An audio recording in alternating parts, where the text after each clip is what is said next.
Hey folks, this is Matt Rainwater, and we're gonna finish up this character design that I worked on last time for Nate.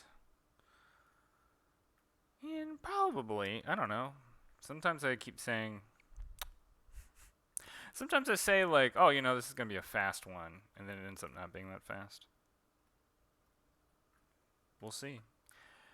Um, so definitely for his cap, I'm gonna give him the same color cap, and probably the same color shirt. So I was thinking about this, and odds are pretty good that, all the character designs that you've seen me go over, some of them might be a first draft. I think Blaine is set. Like, he's good to go. Loretta's good to go. Candace, however, I think I'm going to have to end up doing another draft on Candace. And I say that to highly depending on where I end up setting the story, because the other goal that I want to accomplish in these videos is to start working on backgrounds. In my ideas that what would be cool is that I want to have a set of backgrounds, like a huge I don't know, like whatever, a set. I don't know what else to call it. A compilation, a compendium, a library. A library of backgrounds that I've created that I can use and sort of just like almost animation style, just like insert into panels, so that I'm almost exclusively focusing on what you call it, just the character work. And that would be the idea. I think that would save me an incredible amount of time in creating this comic. So that would be the next goal after I'm done with like the main characters. Now there will be other characters that I will probably design over time. I've already come up with some ideas of like some side characters I would want to work on. I just started. I'm gonna be going back and forth a lot on the location for this story. There's a part of me that would still want to set it in Louisiana, and I think that would be cool. But I would have to do. I don't know. I'd have to do some story stuff. I don't know how I feel about that. Maybe I could do Houston, Texas, or Austin, Texas. I have some experience with those places.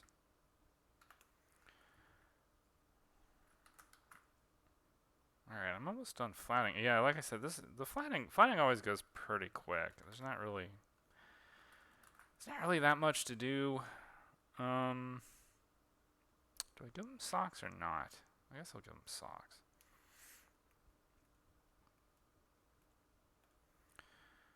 I'm almost, part of me is almost open to just like putting it to a vote with y'all. Like, where would y'all want to see this story take place? Ooh. It's a part of me that wonders if, or I guess I could give y'all a selection of locations that I'm thinking about, my favorite locations, and y'all would vote on them. That would be the idea. Maybe that's the way to go.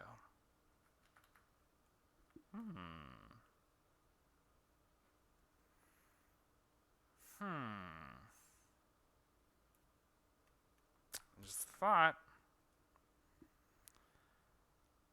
Let me know what you think in the comments, okay? This might be something that I either do. I could do polls or YouTube. I could leave that to Patreon people. I'm thinking about it. I'm gonna noodle around on that idea, but this is what I'm thinking right now. In the meantime, for those of y'all who are watching this video who are not subscribed to my Patreon, I'm only asking for people who enjoy Trailer Park Warlock, enjoy the stories that I make. Just $1. $1 a month would help me a ton, and would put me in a place where put me a step closer where I can do this 100% of the time instead of doing like odd jobs on the side that I do.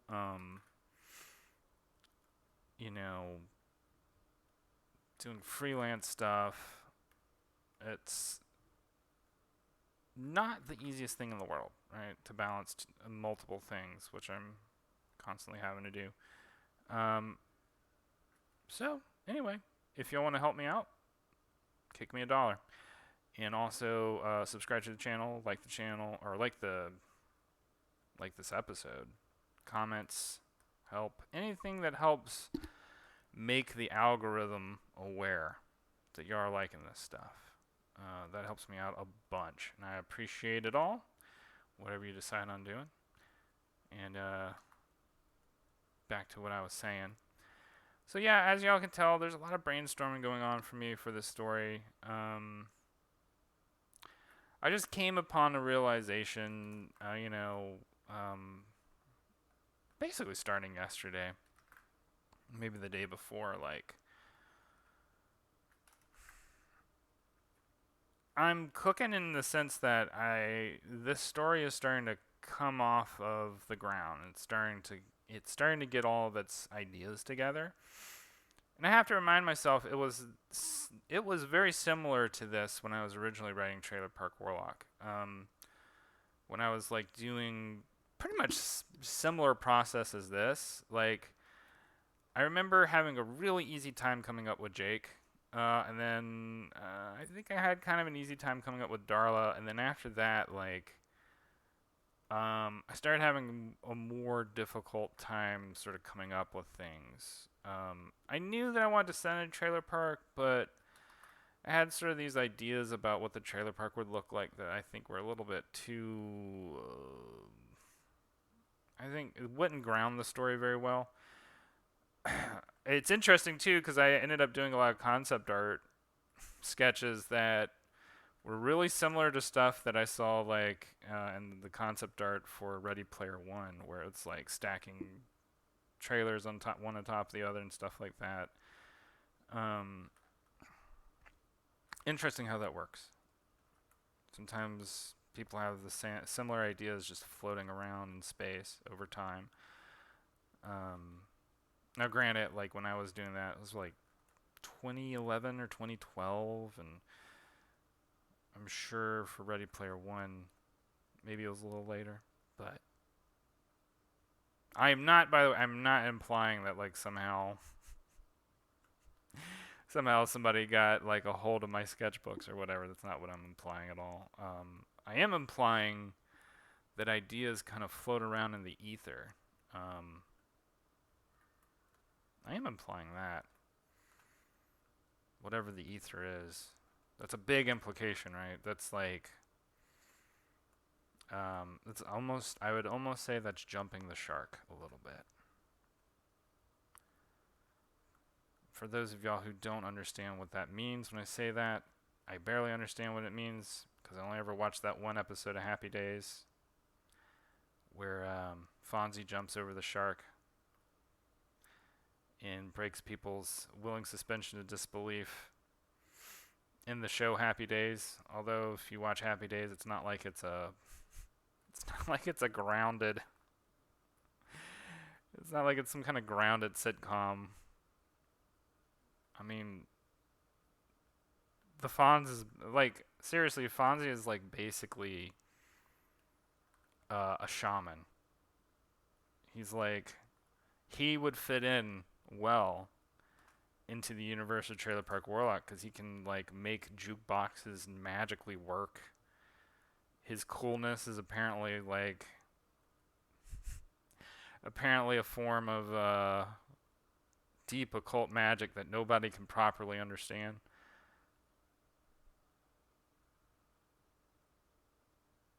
So anyway, that's where that term comes from, jumping the shark.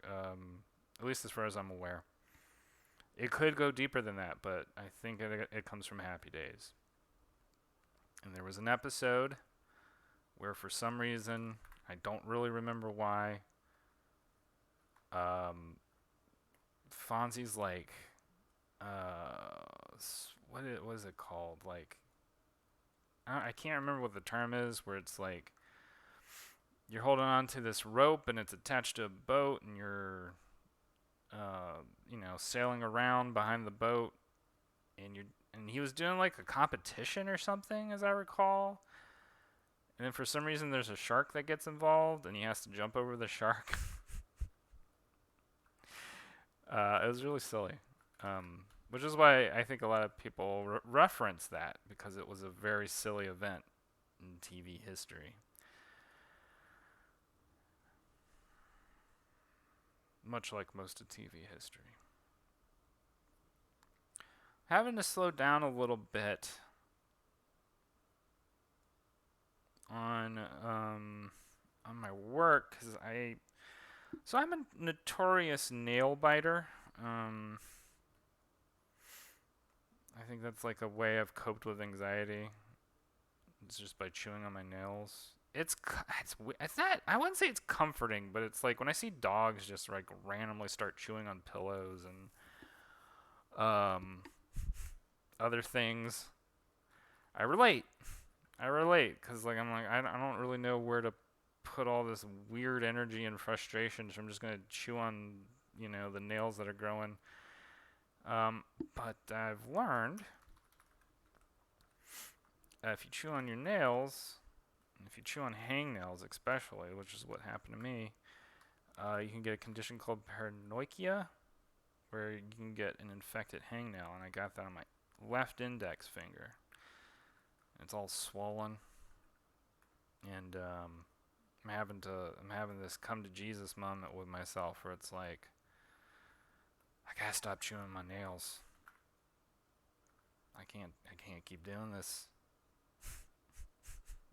Because this is not the first time this has happened. This has happened at least 2 other times previously, and not quite as bad as this one. And I think it's just making me realize, like, all right, I guess this is a habit I need to bring to an end, because it's not doing me any good.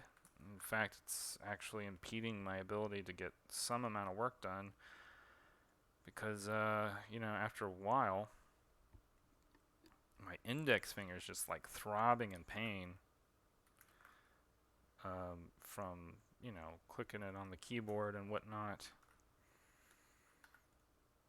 I am employing some home remedies to help with fighting the infection. It's not a bad infection at all, but my index finger is for sure swollen. And especially this morning, it was so swollen that I can't quite properly bend it, which sucks. I mean, I can bend it, I just can't bend it as much as I normally would. So that's not good. So, anyway. Breaking out the garlic, breaking out the tea tree oil, breaking out the apple cider vinegar, the warm compresses, just throwing everything at the situation so that it clears up as soon as possible. Because I don't want to be,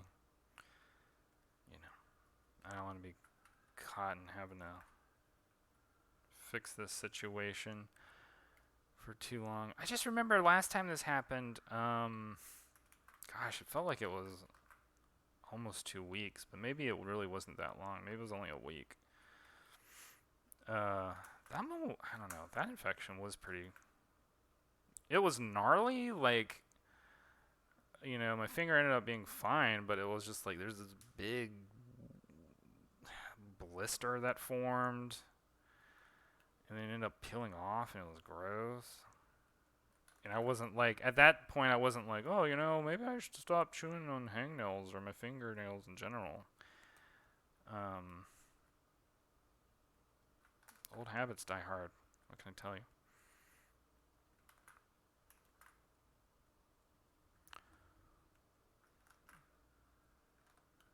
Alright.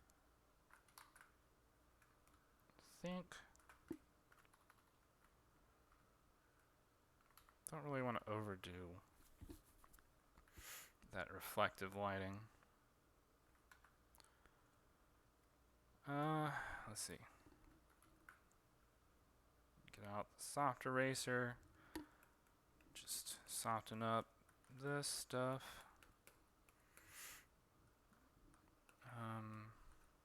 Do the same. The shading.